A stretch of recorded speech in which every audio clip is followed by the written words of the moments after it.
Well, welcome back. Hey, I've really enjoyed researching my Cormack family's heritage in St Abbs over the last 5 years, and I want to send out thanks to all of you that helped supply me with answers to the countless questions I posed on the local Facebook sites.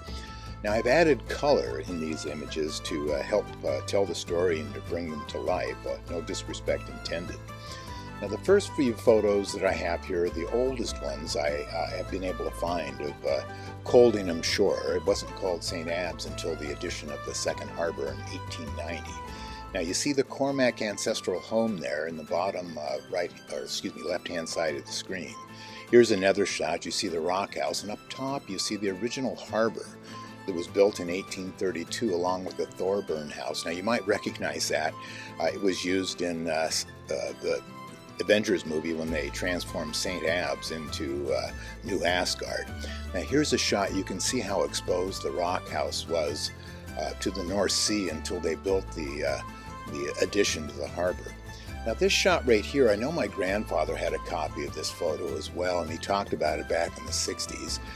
You can see that largest fishing boat there, the yawl, next to the fish house. My grandfather seems to think that's probably the Cormack yawl. Now, this is Robert Cormack. Robert was born in the Rock House in 1797, a son of Thomas Cormack. And here he is in his second wedding in Eyemouth, I think in the 1860s. My grandfather also had a copy of this photo as well and talked about it in some of the letters he wrote. There's a lot to unpack in here, but the one thing that stood out to him was the rock house. It was only a single-story structure at this point in time. Robert Cormack had rebuilt it in 1832 after the original was destroyed. Now, the second group of homes built on the shore were these five that were built in a row called the under row. You can see they have barrels out front collecting rainwater. It was a pretty typical thing you'll see. Matter of fact, you see some barrels right there. This is the upper row, which was built in 1837. You can see a couple hardworking fishermen right there. That's the way you move things. It's a wheelbarrow without wheels. I don't know what kids would do with one of those these days. Well, this one was titled Baiting Lines and was a postcard probably taken somewhere around the turn of the century.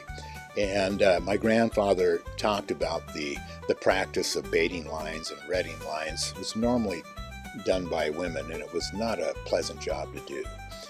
Now here's a shot, some beautiful fishing boats looking in the background. You can see the rock house and fish house there. This was after the harbor was rebuilt in 1890. The Carter brothers, boy, I'll tell you, they must have got around, because I know that I've seen their photo in more than, their image in more than one of the John Wood photos. John Wood was a prolific photographer, and I've included a number of his images. Now, this image here was taken by James Valentine Company. He made postcards, and it's one of my favorites. You can see the rock house there and the new harbor that was built in 1890. And it was at this time that the name changed from Coldingham Shore to St Abbs.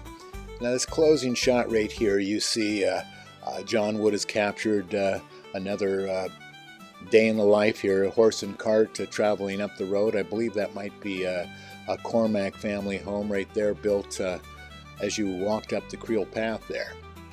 Now, taking pictures of digging sewer systems is probably not something that a lot of photographers go after, but we're fortunate that John Wood actually was great at capturing everyday activities.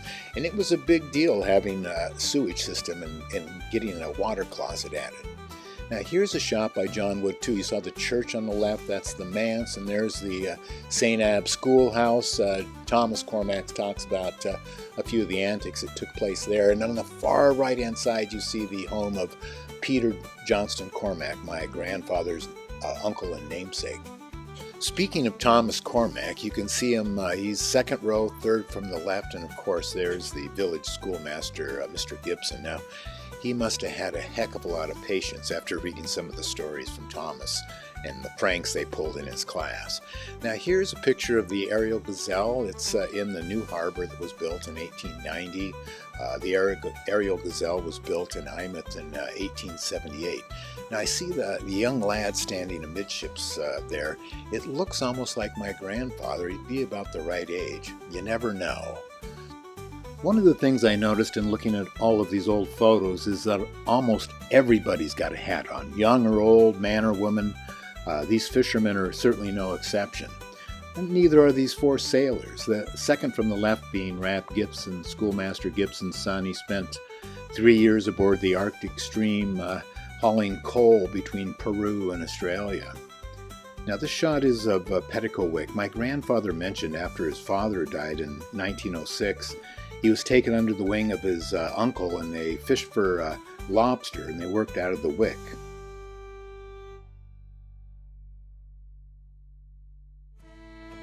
This has to be my favorite John Wood photo. It captures a moment in time that's shared by countless families. But this one's my family. This is a garage sale of sorts, and it's taken in 1908. It shows the Cormack family preparing to immigrate by selling off many of their family possessions.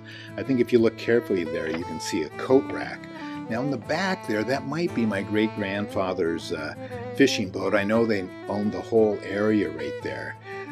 In this next shot, if you look carefully, you'll see someone leaning out of the upstairs window right there. I think that's my grandfather's older sister, Mary. I know that the for sale sign listed 2 sitting rooms, 3 bedrooms, a kitchen, 2 attic bedrooms, and a water closet.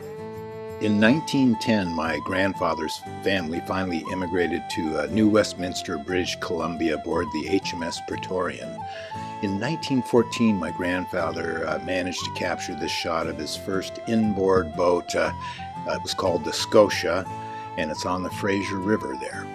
Now, when World War I started, my grandfather joined the Royal Flying Corps, and when he was trying to impress my grandmother one time, he crashed on her farm. I guess he did get her attention. Now, in this shot, you can see my grandmother. She's the only one sporting plaid. I think she might be like a senior in high school at this point in time, but that kind of says it all right there. Now, there's my grandfather. Again, he was in the Royal Flying Corps. He was a pilot and a machine gun instructor. Got quite a look there, and I found out later he was quite a smoker. I didn't realize that at the time. Now, as a direct result of the wreck of the Alfred Erlandson in 1907, a lifeboat was finally set up in St Abbs. Here's the Helen Smitten in 1911. A year after they left, they got a lifeboat there. And there's still a lifeboat there, although it's a volunteer service now. The lifeboat you see right here, these photos were both taken by John Wood, and I've, of course, added some color to these as well, and they really do, they don't look like they're over 100 years old, that's for sure. It seems that the Nesbitt General Store and Post Office was always a place to congregate. Here you see a group of gentlemen here, and I'm sure my grandfather probably knows a number of them. This was probably taken in the 30s. My grandfather would have been in his early 40s at that point in time. All right, a day at the beach at Coldingham Sands. I'd say those are probably pretty risque at the turn of the century. What surprises me about a lot of these shots is the number of dogs that you see, the number of pets, including that shot.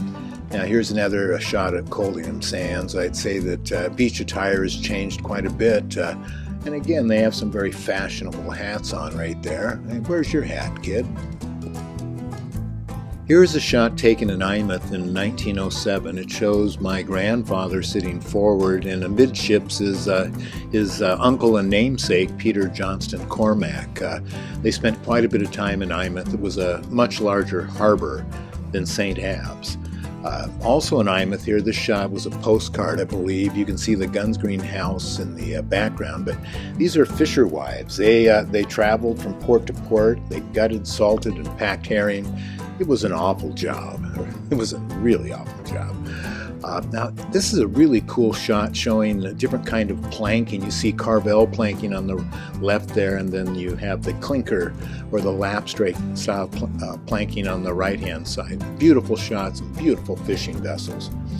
Here's another shot, probably taken in the 1920s. Steam began to take over and vessels became larger. The harbor started to get really crowded.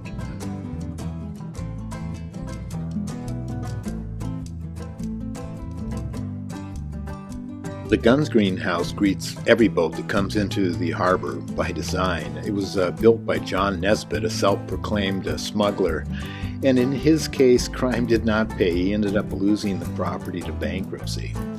Now, by the turn of the century, it started to get just a wee bit crowded in the harbor. Boy, they really packed him in there. You can see this one. You can see a steam-powered vessel there on the right-hand side. It's towards the turn of the century. Now, when I first saw this photo, I thought it was a painting. It's a beautiful shot of yawls in front of the appropriately named Yawl Hotel, I believe, there behind them. What a gorgeous shot. Well, here's a shot of some fishermen and their dogs. It looks like it's 4 dogs, or maybe that's 3 dogs, and on the left there, what is that, a chupacabra? You might have to Google that one. Well, hey, as population grew, the fleet grew to catch more fish. You can see them pull the boats out here. They're up the River Eye, and these open deck boats, you can see how they might be swamped in heavy seas. Here's a picture of Eyemouth. You can see that just like St Abbs, they were battered by storm surf, and this was what they tried to do to protect it. You'll notice you don't see a lot of windows facing the ocean right there. Obvious reasons. In his travels, John Wood managed to also capture some great shots of the local train stations, including this one at Reston. I wonder if that group of kids is getting ready to board, or maybe they're getting ready to greet someone coming off the train. John Wood traveled from city to city, and as he did, he took hundreds of photographs using large glass plate negatives, like this one taken in 1908 of the Anchor Inn.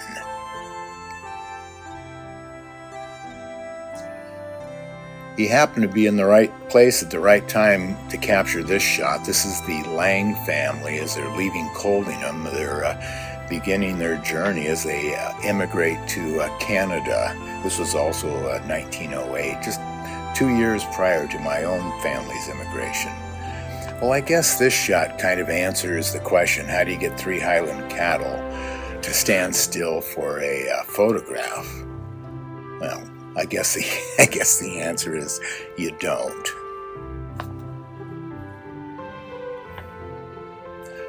Well, there might be some backstory to this photograph. This is taken in Berwick of the Castle Hotel. I see they also happen to sell White Horse whiskey there. They have a livery stable they mentioned there. I think this is shortly before automobiles took over. Now, how the heck did they get up there? The J.M. Young General Merchant. I guess some things never change. Hey, check out some of those advertisements there. I think there was a postcard advertisement in the front. Now, here's a shot of the Bogan in Coldingham, and I believe some of those terraced homes there have been restored and are now bed and breakfast establishments. Now, here's another shot here. This one happens to be titled Market Day, and it's taken also in Reston. It's a great collection of carts and carriages. I wonder what that sign said on the wall. This shot of Boy Scouts at, I think, Coldingham Sands, one of the things that got me curious was, what's the little watch bob sort of thing to their pocket? Is that a watch, or is that a whistle maybe? Not quite sure. As a former pipe band member and pipe player, I really get a kick out of this shot. Some things don't seem to change at all. That could be a member of some pipers getting ready to compete in our local county games here today. Now, this shot was titled Lower Fisher's Brae, and it's where the fishermen traditionally lived in Coldingham. But what struck me also was the number of cats and dogs, and I don't know if those are chickens in the photograph. Now, I would be remiss if I didn't include at least a couple shots showing some of the farming, the agriculture that took place, because St Abbs and Eyemouth harbors were surrounded with agricultural area, and they still are to this day, growing things like wheat and barley.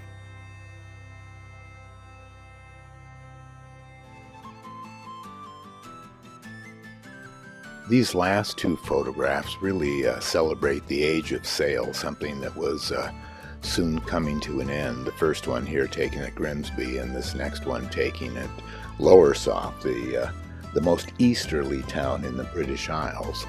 I'd also like to take this opportunity to say thank you to all of my newfound friends and cousins in St Abbs and Eyemouth area that have helped me along the way in my research. And with that, I guess I'll say, again, thanks for watching. Aloha.